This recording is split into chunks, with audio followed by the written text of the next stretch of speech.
जी नमस्कार, मैं विवेकानंद कुमार आपके अपने चैनल परीक्षा की में आपका स्वागत करता हूं। आज हम लोग बिहार बोर्ड के मैट्रिक परीक्षा के हिंदी व्याकरण पर चर्चा करने वाले हैं। हिंदी व्याकरण से अगर आप हिंदी व्याकरण का अध्ययन कर लेते हैं तो निश्चित रूपेण है कि आप 50% लगभग 50% ऑब्जेक्टिव आसानी पूर्वक सॉल्व कर लेंगे। और हिंदी व्याकरण का आज मैं जो टॉपिक पढ़ा रहा हूं निश्चित रूपेण यह आपके एग्जाम में फंसने ही वाला है। वैसे मैं थंबनेल में भी यही दे दिया हूं कि टॉप 50 विवो ऑब्जेक्टिव क्वेश्चन, मतलब ये सीधे परीक्षा में आने वाला प्रश्न है। आप इसको रट लीजिए, निश्चित यह फंसेगा ही फंसेगा। बेफिक्र होकर के अभी जो पढ़ा रहे हैं, अभी आप लोग जो पढ़ेंगे इसको आप लोग रट लेंगे और निश्चित आपके एग्जाम के प्रश्न पत्र में यह रहेगा। तो चलिए हम लोग ज्यादा इधर उधर की बातें नहीं करेंगे और सीधे चलते हम लोग प्रश्न पर। पहला प्रश्न क्या है, चलते हैं पहला पृष्ठ पर। पहला क्वेश्चन क्या है? पहला क्वेश्चन उच्चारण स्थान से यानी वर्ण विचार से। आप लोग वर्ण विचार भली भांति अध्ययन किए होंगे। पहला क्वेश्चन बहुत झकास है, उच्चारण स्थान से है कि क वर्ग का उच्चारण स्थान क्या है। क वर्ग का उच्चारण स्थान क्या है? तो हम लोग जानेंगे इसके लिए आसान फॉर्मूला है। जैसे हम लोग बचपन में पढ़े थे क ख च छ ट ठ त थ प फ, अर्थात क वर्ग च वर्ग ट वर्ग त वर्ग प वर्ग पढ़े थे। इसी आधार पर आप याद कर लीजिए कंठ, तालु, मूर्धा, दंत, ओष्ठ। याद करना है कंठ, तालु, मूर्धा, दंत, ओष्ठ, बस ये याद कर लीजिए। कंठ मतलब क वर्ग, तालु मतलब च वर्ग, कंठ तालु मूर्धा, मूर्धा मतलब ट वर्ग, दंत मतलब त वर्ग, ओष्ठ मतलब प वर्ग। यहां इन कहने करते हुआ क वर्ग देंगे तो क वर्ग मतलब कंठ, प के बाद च वर्ग तो च वर्ग मतलब कंठ तालु, ट वर्ग मतलब मूर्धा, तो वर्ग मतलब दंत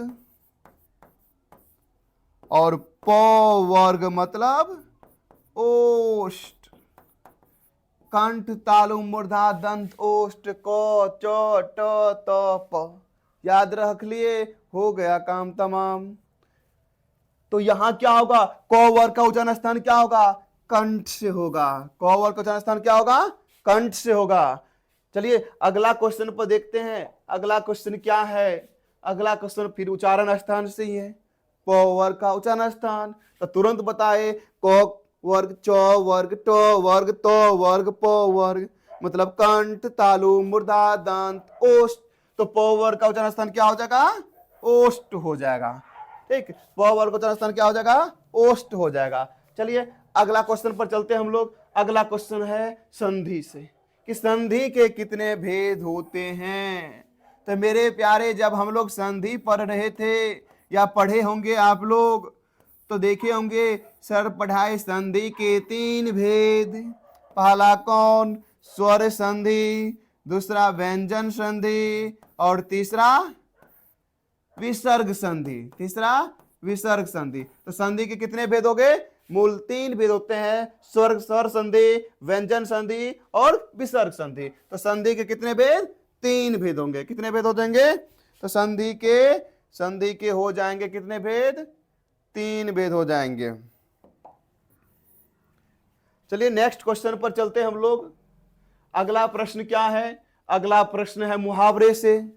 मुहावरा व्याकरण में बहुत महत्वपूर्ण भाग होता है। मुहावरा से निश्चित रूपेण पूछता है। ठीक, क्या है? नाक का बाल होना। नाक का बाल होना मतलब अत्यधिक प्यारा होना।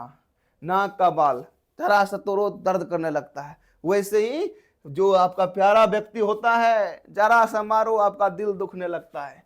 नाक का बाल होना मतलब अत्यधिक प्यारा होना। चलिए अगला क्वेश्चन पर चलते हैं। अगला प्रश्न क्या है? अगला प्रश्न समास से। यह भी महत्वपूर्ण भाग है। समास भी आपके व्याकरण का अति महत्वपूर्ण भाग है और लगभग में समास से प्रश्न आता ही आता है। समास पर गौर करोगे तो समास से प्रश्न निश्चित रूपेण आता है। क्या है? दशानंद कौन सा समास है? 10 है आनंद जिसका साधारण अर्थ देखेंगे तो 10 गो मुंह वाला। आनंद मतलब मुंह होता है, लेकिन साधारण अर्थ नाम नहीं। हम लोग किसको बोलते हैं? रावण को।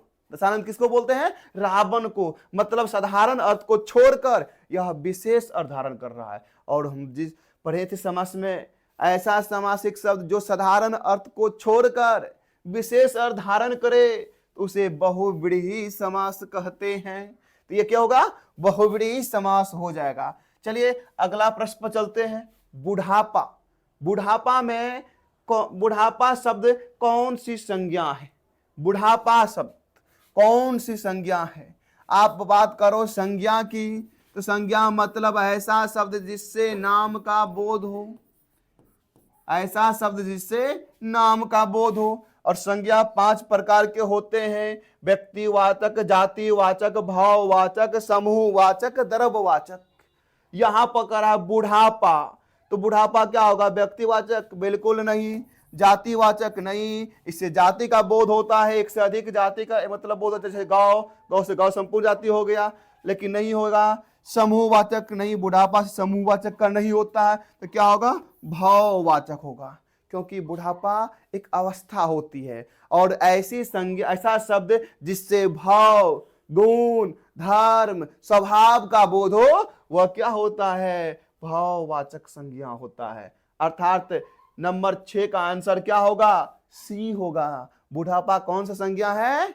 भाववाचक संज्ञा है। चलिए अगला प्रश्न पर चलते हैं। अगला प्रश्न क्या है? अगला प्रश्न विशेषण से।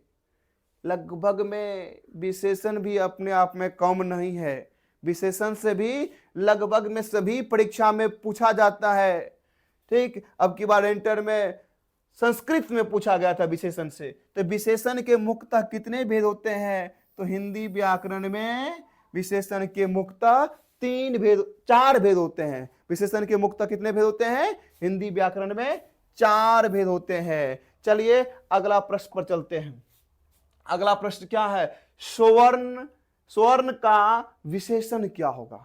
देखिए, विशेषण से आपको विशेषण का परिभाषा कम, लेकिन विशेष विशेषण निश्चित पूछता है।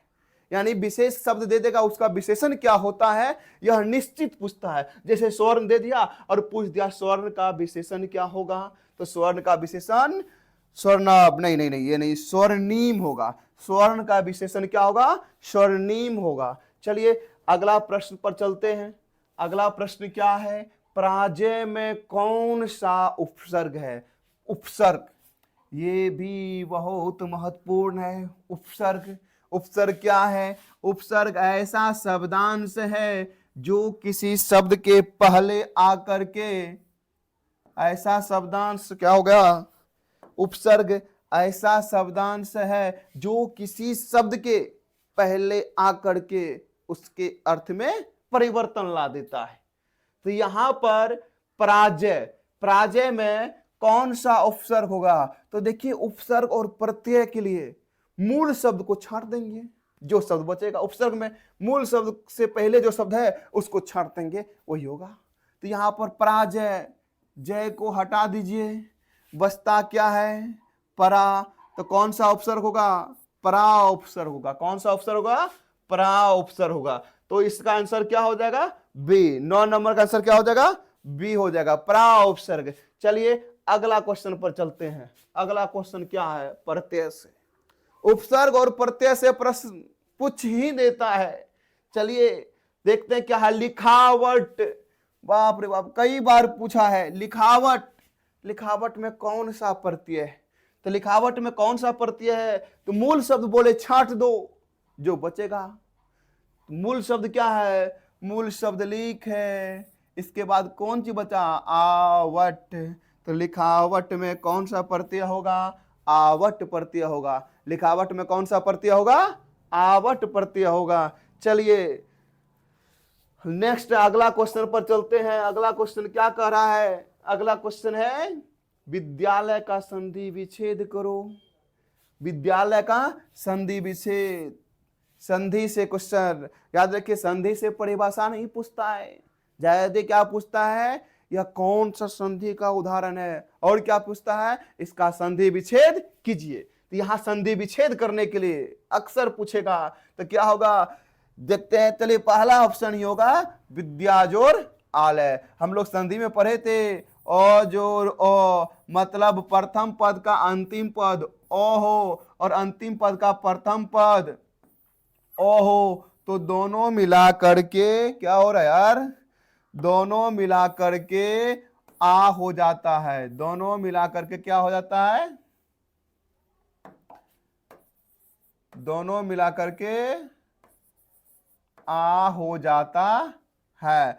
यहां पर देखिए आज और हम लोग ये भी पढ़े थे, अगर दोनों प्रथम पद का अंतिम पद और अंतिम पद का प्रथम पद आ हो तो दोनों मिलाकर आ ही होता है। तो यहां पर आज और आ मिलाकर ये आ होता है, अर्थात विद्यालय का संधि विच्छेद होगा विद्या जोड़ आलय, अर्थात विद्या का घर। चलिए आगा चल, कमल नयन। कमल नयन कौन सा समास है, फिर आ गया समास पर, और बार बार आपको बोल रहे हैं समास पूछता ही है, इसलिए समास एकदम रट लीजिए। करा कमल नयन, कमल नयन, कमल नयन, नयन मतलब आंख, जिसका आंख कमल की तरह हो। विशेष विशेषण की बोध हो रहा है, और विशेष विशेषण मतलब कर्मधार है। विशेष विशेषण मतलब कर्मधार है। याद रखिए समास में अंतिम खंड प्रधान तो तत्पुरुष, अंतिम खंड प्रधान तत्पुरुष, विशेष विशेषण का बोध हो गया तो कर्मधार है। और प्रथम पद संख्यावाचक जैसे चौराहा, अगर प्रथम खंड संख्या हो जाए तो वो हो जाएगा द्विगु, और दोनों पद प्रधान लोटा डोरी अपने आप में कोई कम नहीं, तो वो हो जाएगा द्वंद्व। ठीक, और जिसका प्रथम खंड अव्यय हो तो अव्ययी भाव समास।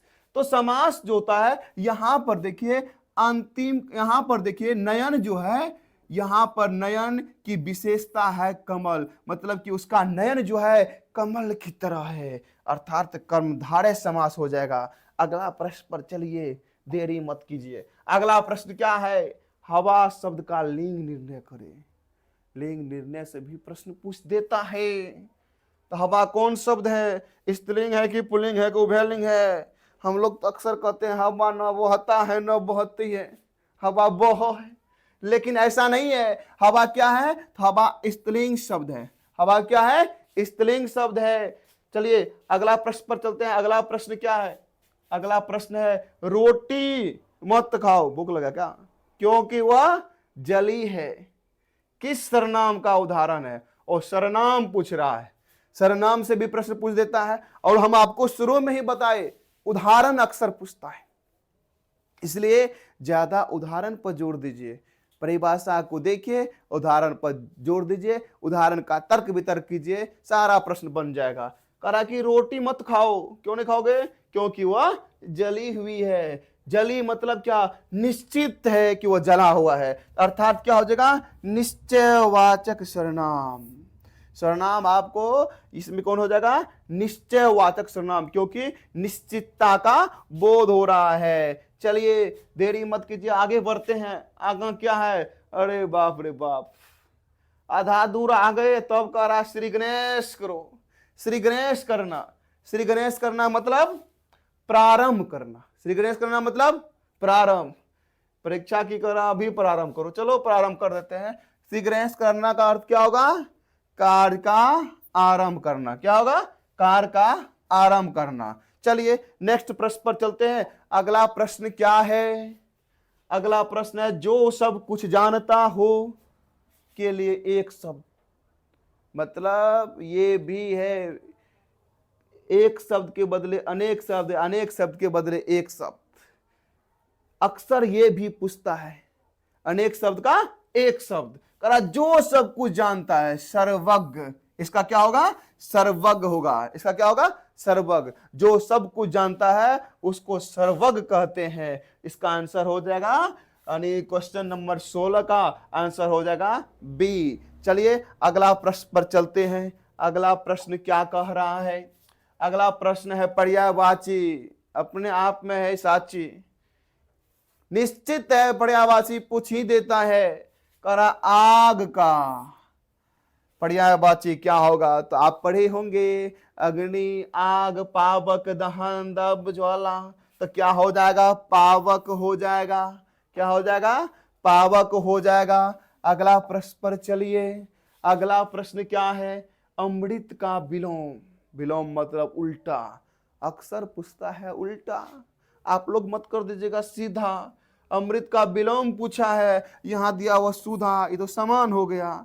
यहां दिया हुआ है 20, तो बिल्कुल अमृत का उल्टा क्या हो जाएगा? 20 हो जाएगा। अमृत का उल्टा क्या हो जाएगा? 20। अरे 20 नहीं, 20। चलिए, अब है कारक के कितने भेद होते हैं। मैंने जो प्रश्न सेट किया है लगभग में सभी मुख्य टॉपिक से, और याद रखिए जो जो टॉपिक अभी दे रहे हैं, अगर आप उस टॉपिक को पढ़ लिए तो निश्चित है कि व्याकरण का आपका प्रश्न छूटने वाला ही नहीं है। अब है कारक, कि कारक के कितने भेद होते हैं। हम लोग हिंदी व्याकरण में पढ़े हैं, कारक के कितने भेद होते हैं? तो 8 भेद होते हैं। कारक के कितने भेद होते हैं? 8। 7 होता है लेकिन 8 में संबोधन लगा करके 8, हम लोग हिंदी में 8 डालेंगे। चलिए अगला प्रश्न पर चलते हैं। अगला प्रश्न क्या है? कारक से ही है, कर्ता कारक की विभक्ति। बिल्कुल 8 भेद का विभक्ति याद कर लेना है। कब पूछ दे पता नहीं, लेकिन पूछेगा निश्चित। कर्ता कारक की विभक्ति क्या होता है? तो कर्ता कारक का विभक्ति मतलब चिन्ह। कर्ता ने कर्म को, तो क्या होगा? ने होगा। कर्ता कारक का चिन्ह क्या होगा? ने होगा। कर्ता कारक का चिन्ह ने होगा। दिगंबर का संधि विच्छेद करो। आप संधि विच्छेद में व्यंजन संधि पढ़े होंगे, और उसमें पढ़े होंगे यदि किसी वर्ग के प्रथम अक्षर के बाद, किसी वर्ग के प्रथम अक्षर के बाद अगर किसी वर्ग का तीसरा, चौथा, पांचवा वर्ण या कोई स्वर वर्ण आए, तो वो जो होता है ना पहला अक्षर अपने तीसरा में बदल जाता है। ठीक, तो यहां पर चलते देखते हैं। दिगंबर दिक को के बाद आ रहा सो, तो ये को बदल जाएगा, यानी दी तो रहेगा ही, को बदल जाएगा किसमें? अपने तीसरा में। तो गो हलंत, अंबर तो दिगंबर, मतलब दिक जोर अंबर बराबर दिगंबर। यही पहला ही ऑप्शन हो जाएगा, दिगंबर का संधि विच्छेद। चलिए अगला क्वेश्चन क्या है? अगला प्रश्न है आजन्म में कौन सा समास है? फिर समास उल्टा पुल्टा सब कुछ कर दिए। आजन्म में कौन सा समास है? तो आजन्म अव्ययी भाव समास। आपको बताए थे जिसका पहला खंड अव्यय हो, इसका पहला खंड अव्यय हो गया है, ये क्या हो जाएगा? अव्ययी भाव समास हो जाएगा। अगला चलते हैं। अगला क्या है? नदी शब्द क्या है? स्त्रीलिंग है कि पुल्लिंग है कि उभयलिंग है? तो इसमें कोनो शक ही नहीं है। नदी शब्द क्या है? नदी शब्द स्त्रीलिंग है। नदी शब्द क्या है? स्त्रीलिंग है। बार बार बोल रहे हैं, यह प्रश्न आपके परीक्षा की दृष्टि से अति महत्वपूर्ण है। बस एक बार यहां से वहां देख जाइए और परीक्षा देने जाइए, व्याकरण में क्वेश्चन बच ही नहीं सकता है। सूर्य का पर्यायवाची क्या है? पर्यायवाची शब्द पूछता है, बार बार बोल रहे हैं सूर्य का क्या है? नहीं, यही तो हम लोग भी मिस करते हैं परीक्षा में अक्सर। यहां पर कि सूर्य का पर्यायवाची शब्द नहीं है। हम लोग देखते हैं सूर्य, हम मार देते हैं रवि फटाक से, और गलती हो जाता है चटक से, क्योंकि कह रहा है नहीं है।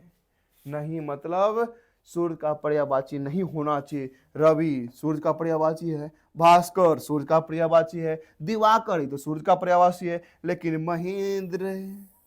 महेंद्र तो सूर्य का पर्यायवाची नहीं है। अर्थात कौन होगा? ऑप्शन नंबर डी होगा, सूर्य का पर्यायवाची महेंद्र नहीं है। अगला क्या है? अगला है मूर्ख का पर्यायवाची। फिर पर्यायवाची है यहां पर, नहीं का सवाल नहीं है। तो मूर्ख का क्या होगा? मूर्ख का मूड अज्ञानी, ठीक है, अबोध, ठीक है, अज्ञ, मतलब सभी होगा मूर्ख का। मतलब इसमें सभी होगा। मूर्ख को हम लोग मूढ़ भी कहते हैं, मूर्ख को हम लोग अबोध भी कहते हैं, मूर्ख को हम लोग अज्ञ भी कहते हैं। मतलब उपयुक्त में से सभी होता है। मूर्ख का पर्यायवाची क्या हो गया? उपयुक्त में से सभी हो गया। चलिए अगला प्रश्न पर गौर करते हैं। अगला प्रश्न फिर आ गया कहाँ? उच्चारण स्थान से ही, उच्चारण स्थान से ही। और हम आपको बताए थे उच्चारण स्थान पूछता है कर पोवर का उच्चारण मुंह के किस भाग से होता है। मतलब वही बात, उच्चारण स्थान घुमा के पूछते भाग। हम लोग डर जाएंगे, अरे भाग कौन है जी? अरे तुरंत बताए, कंठ तालु मूर्धा दंत ओष्ठ क च ट त प। ओष्ठ से होता है, तुरंत बोलेंगे आंख बंद करके ओठ। किससे होता है? ओष्ठ से होता है। किससे होता है? ओष्ठ से। यानी प वर्ग का उच्चारण स्थान ओष्ठ होगा। अब अगला है स्वागतम में कौन सा उपसर्ग है? स्वागतम में कौन सा उपसर्ग है? स्वागतम। फिर आ गया उपसर्ग का प्रश्न, सु होगा। कौन सा उपसर्ग होगा? सु जो रागत। आप संधि में पढ़े थे कि यदि हर्षो दीर्घो के बाद हर्षो दीर्घो को छोड़कर कोई अन्य स्वर आए तो क्या होता है? अनुस्वर आए तो प्रथम पद आधा हो जाता है और हर्षो दीर्घो का स्थान पर वह हलंत हो जाता है। अर्थात यहां पर उपसर्ग पूछ रहा है, संधि तो बाद में हम लोग पढ़ ही लिए हैं। चलिए डायरेक्ट चलते हैं उपसर्ग पर। स्वागत में कौन सा उपसर्ग होगा? तो सु उपसर्ग होगा। कौन सा उपसर्ग होगा? सु उपसर्ग होगा। अगला है गायक का संधि विच्छेद गे जोर अक। गायक का संधि विच्छेद क्या होगा? गे जोर अक होगा। अगला प्रश्न क्या है? हाथ मलना। बाप रे बाप, ओह, मतलब पछताना। हाथ मलना मतलब पछताना। ठीक है, दुखी होना, मांगना, व्यायाम करना, ऐसा नहीं, पछताना। जब कोई काम नहीं होता है ना तो हम लोग हाथ मलते रहते, ओह ऐसा करते ना तो बेड़े पार था। परीक्षा देने के बाद जब फेल होते हैं ना, कहते ओह थोड़ा सा मेहनत करते तो बेड़े पार था। तो चलिए अगला प्रश्न क्या है? अगला प्रश्न यहाँ, निम्न में शुद्ध शब्द कौन है? शुद्ध शब्द सब परीक्षा में पूछा जाता है। ठीक, तो शुद्ध शब्द क्या होगा? सौहार्द, सौहार्द्र, सौहार्द, सौहार्द। रो ए नंबर ही लगता है शुद्ध शब्द। ठीक है, ए नंबर ही शुद्ध शब्द है। अगला प्रश्न पर चलते हैं। अगला प्रश्न क्या है? अगला प्रश्न है भाई बहन कौन सा समास है? दोनों खंड अपने आप में कमजोर नहीं है। तो बताए थे ऐसा समास जिसका दोनों खंड प्रधान हो वह क्या होगा? बोलो बोलो। वो हो जाएगा द्वंद्व, क्योंकि दीर्घु होगा जिसका प्रथम खंड संख्यावाचक हो। उसके बाद बताए थे अंतिम खंड प्रधान। इसमें जो विशेष विशेष नहीं, इसमें बताए थे जो साधारण अर्थ को छोड़कर विशेष अर्थ धारण करता है। तो यहां क्या होगा? यहां होगा द्वंद्व, दोनों खंड प्रधान। अगला प्रश्न पर गौर करो। अगला प्रश्न है लंबोदर। लंबोदर किस समास का उदाहरण है? बार बार समास से आ रहा है, आप लोग भी घर पर बार बार रटिए समास। समास को देखिए, रटिए नहीं, रटना शब्द गलत चीज है। समझिए समास को, उदाहरण को बार बार देखिए। लंबोदर, लंबा है उदर जिसका, साधारण अर्थ होता है बड़का पेट वाला। लेकिन ये साधारण अर्थ का भी कहते हैं बड़का पेट वाला भगवान की जय नहीं कहते हैं, कहते हैं भगवान गणेश की जय। मतलब साधारण अर्थ को छोड़कर विशेष अर्थ धारण करे, और ऐसा समास जो साधारण अर्थ को छोड़कर विशेष अर्थ धारण करे उसे कहते हैं बहुव्रीहि। तो ये क्या होगा? बहुव्रीहि होगा। अगला क्या है? अगला प्रश्न है चौवर का उच्चारण स्थान है। चौ का उच्चारण स्थान कंठ तालु मूर्धा दंत ओष्ठ कंठ तालु को खो चो छो। चौवर का तालु, चौवर का क्या होगा? तालु होगा। अगला क्या है? जातिवाचक संज्ञा का उदाहरण नहीं है। यहीं पर फंस जाएंगे फिर, नहीं है तो क्या होगा? गाय। गाय से तो जाति का बोध होता है, नदी नदी भी है, गंगा यमुना गोदावरी मतलब जाति का शहर। और एक बात, शहर तो सब जातीय वाचक हो गया, लेकिन हमरो नाम है विवेकानंद। खास व्यक्ति का नाम है, हमें खास है ना, खास व्यक्ति का नाम है, मतलब ये हो जाएगा डी नंबर। जातिवाचक संज्ञा का उदाहरण क्या हो जाएगा? डी नंबर हो जाएगा, विवेकानंद। प्रश्न है, रक्षाबंधन कौन सी संज्ञा है? रक्षाबंधन देखिए घुमाया है, रक्षाबंधन। हम लोगों को लगेगा ओ कौन है, जाति कर देंगे नहीं, रक्षाबंधन खास पर्व का नाम है, और खास जब हो तो होगा व्यक्तिवाचक संज्ञा। तो रक्षाबंधन कौन सी संज्ञा हो गया? व्यक्तिवाचक संज्ञा। अगला है कुर्सी शब्द है। क्या है कुर्सी शब्द?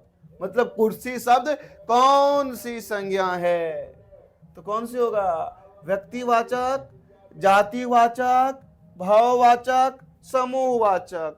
तो कुर्सी है तो कुर्सी हो जाएगा जातिवाचक। अगला प्रश्न पर चलते हैं। कह रहा है 37 नंबर में अनुज शब्द का विलोम।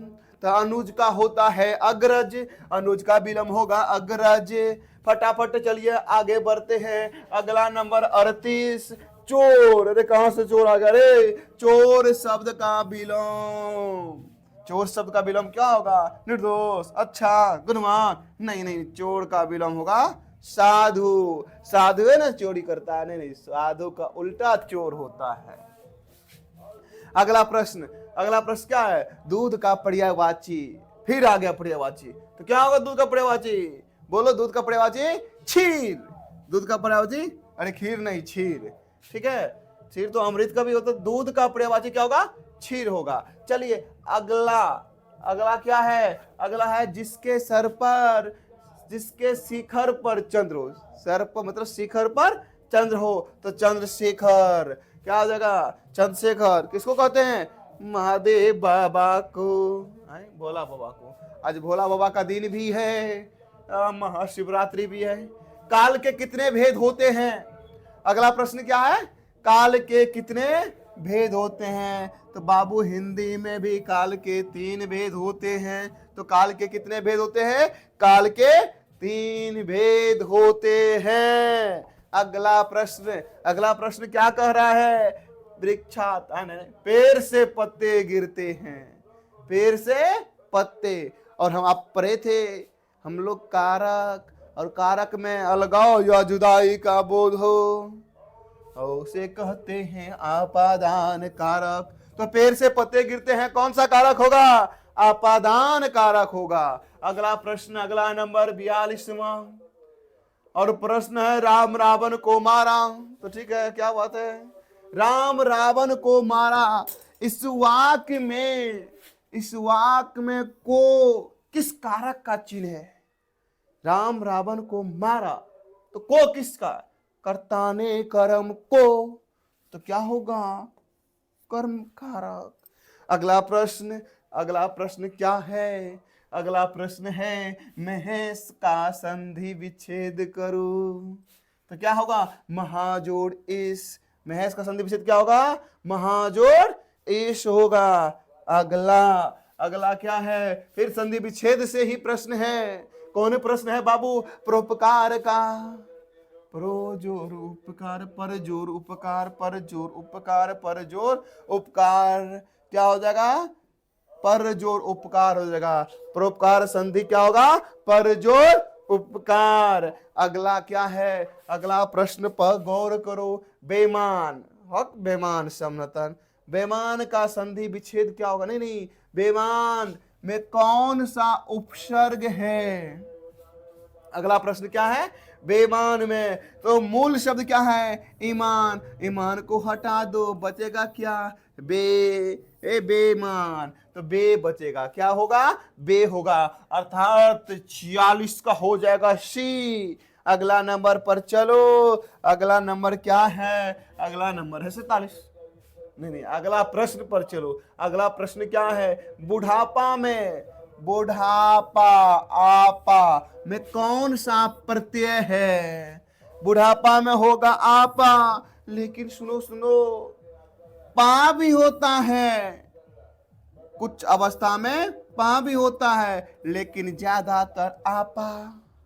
इसलिए हमें मारना है आपा, ना कि पापा। तो बुढ़ापा में क्या होगा? आपा प्रत्यय होगा। अगला चलिए, अगला क्या है? अंधों में काना राजा। लोकोक्ति का अर्थ मूर्खों में पढ़ा लिखा व्यक्ति होगा।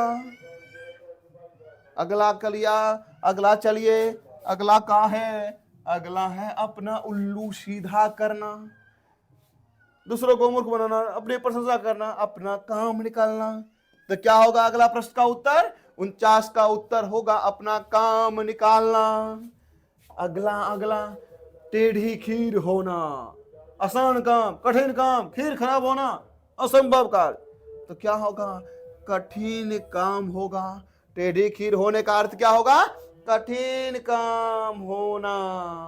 बस खत्म।